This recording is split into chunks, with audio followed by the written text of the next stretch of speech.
Hello दोस्तों, आप ये जो सवाल देख रहे हैं, यह सवाल जो है दोस्तों एनटीपीसी में इस प्रकार के कई सवाल पूछा गया है। ये सवाल आप देखेंगे तो आपको लगेगा कि काफी जटिल सवाल है,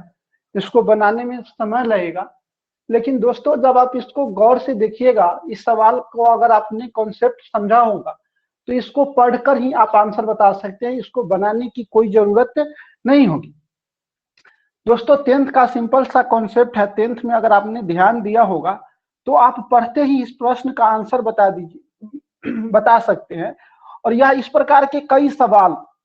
एनटीपीसी और रेलवे के भिन्न भिन्न एग्जामों में आपको देखने को मिला होगा। जब आप सेट प्रैक्टिस किए होइएगा तो आपको पता चला होगा कि इस प्रकार की कई सवालें आपके एग्जाम में आया हो, या आपने कभी एग्जाम दिया होगा तो पाया होगा कि यह एग्जाम का क्वेश्चन आया हुआ क्वेश्चन। तो दोस्तों जब देखिएगा यह सवाल कैसे बनाना है तो थोड़ा देखिए। यदि समीकरण x प्लस वाई बराबर 7 है और 3x माइनस 2y बराबर 16 है एवं इनके लेखा चित्र जो है m और n बिंदु पर एक दूसरे को काटती है, तो m और m प्लस n का मान बताना है। तो दोस्त अगर आपने कभी ग्राफ विधि से दो समीकरणों को हल किया होगा तो जानते होइएगा कि दो समीकरण जहां पे एक दूसरे को काटता है, वही इस दोनों का हल होता है। इस दोनों का हल ग्राफीय विधि में जहां पे काटता है, अर्थात आपको यहां पर m और n दिया हुआ है, इसका मतलब ये x बराबर m है और y बराबर n है। सिंपल सा दोस्तों कहानी क्या है कि एक दूसरे पर जो काट रहा है, अगर यह m और n बिंदु है तो इसमें x बराबर x का मान जो है वह m है और y का मान क्या है दोस्तों, n है। तो m प्लस n पूछ रहा है, इसका मतलब x प्लस y तो पूछ रहा है। अगर m प्लस n पूछ रहा है दोस्तों, m प्लस n पूछ रहा है तो इसका मतलब क्या हुआ, इसका मतलब हुआ कि आपको x प्लस वाई पूछ रहा है और प्रश्न में ही दे दिया हुआ है कि x प्लस वाई बराबर कितना है, 7 है। तो इसका आंसर क्या हो जाएगा, 7 हो जाएगा। उसी प्रकार से यह देख लीजिए, यदि समीकरण इतना एवं इतना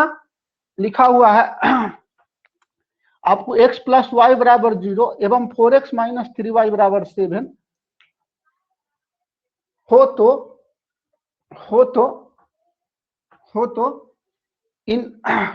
हो तथा इनके लेखा चित्र बिंदु P तथा PQ पर एक दूसरे को विभाजित करता है, तो P और Q का P प्लस Q का मान बताना। सिंपल बात, वहां पे अगर यह P और Q होगा, यह P और Q होगा तो यही तो x प्लस वाई होगा और x प्लस वाई का मान 0 दिया हुआ है। इस प्रकार से इसका आंसर क्या हो जाएगा दोस्तों, 0 हो जाएगा। बस इतना सा कॉन्सेप्ट कि जहां पे एक दूसरे को काटेगा वह x और y का मान होगा। तो यह x है और यह y है, तो x और y अर्थात x प्लस वाई ही तो पूछ रहा है और x प्लस वाई बराबर 7 और यहाँ पर x प्लस वाई बराबर 0 दिया हुआ है, अर्थात दोनों का आंसर यही होगा। आप वैसे सॉल्व कीजिएगा इसको रैखिक समीकरण से, जब यहाँ पर लुप्तीकरण विधि लगाकर या वज्र गुणन विधि लगाकर जब आप इसको सॉल्व कीजिएगा तो आपको x और y का मान यहाँ से क्या मिलेगा, देखिएगा इसको सॉल्व कीजिएगा तो आपको x बराबर 4 और y बराबर जो है दोस्तों 3 आ जाएगा। देख लीजिए 4 तिहाई 12, सॉरी ये नहीं, थोड़ा सा देख लीजिए, x प्लस वाई बराबर, तो आपको ये 6 हो जाएगा और यह एक साथ हो जाएगा। यह 6 18 में से तो 2 चला जाएगा, तो यानी कि इसका मतलब यह 6 और 7, तो यह जहां पर काटेगा यह 6 और 1 होगा, अर्थात इसका योग जो होगा इस सवालों में 7 हो जाएगा। और यहाँ पर देखिएगा दोस्तों, तो x बराबर माइनस वाई, अर्थात x बराबर यहाँ पर माइनस वाई आ जाएगा, अर्थात जब यहाँ पर देखिएगा तो आपको आंसर कितना आएगा दोस्तों, 0 आएगा।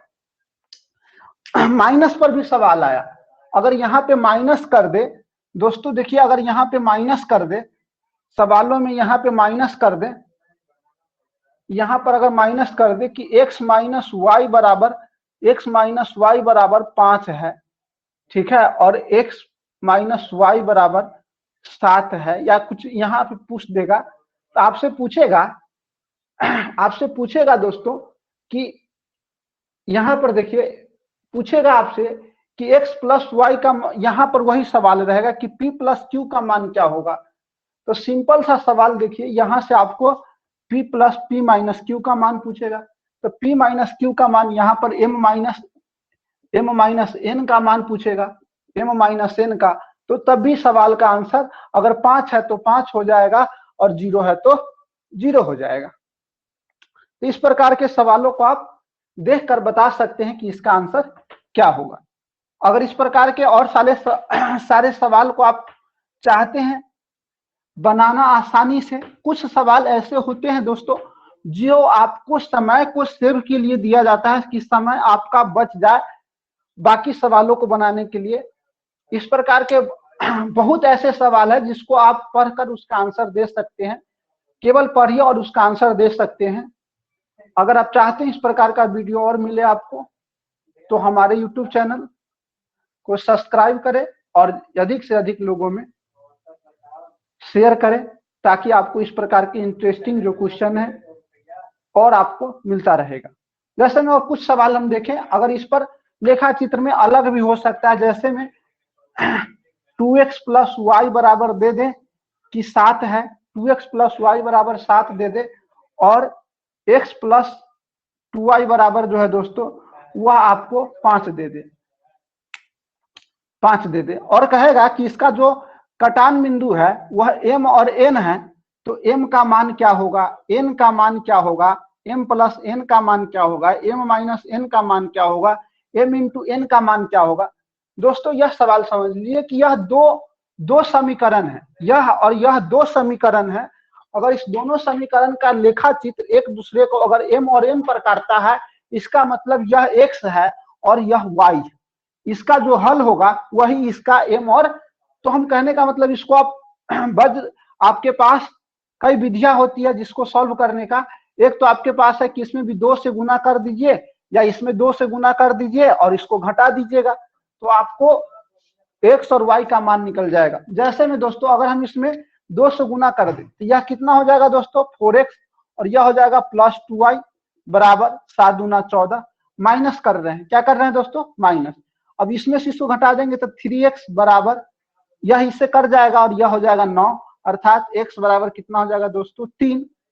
अब इस समीकरण में रख देंगे तो y बराबर कितना आ जाएगा, y बराबर आपका 1 आ जाएगा, अर्थात m का मान 3, n का मान 1, m प्लस 1 का मान 4, यह 2 हो जाएगा और यह आपका 3 हो जाएगा। चाहते हैं अगर आप इस प्रकार के सवालों को देखकर कि कैसे इस सवाल को हम बता सके कि इसका आंसर क्या होगा, तो इसके लिए हमारे YouTube चैनल को सब्सक्राइब करें और अधिक से अधिक लोगों में भेजें, शेयर करें, ताकि हम आपके लिए लाइव क्लासेस लेकर आ सकूं और दिखा सकूं कि क्या क्या सवाल पूछता है, जिसको आप आंसर देखकर बता सकते हैं कि उसका आंसर क्या होगा। इसी प्रकार के अन्य वीडियो लेकर हम फिर से आपके सामने आएंगे। तब तक के लिए जय हिंद साथियों।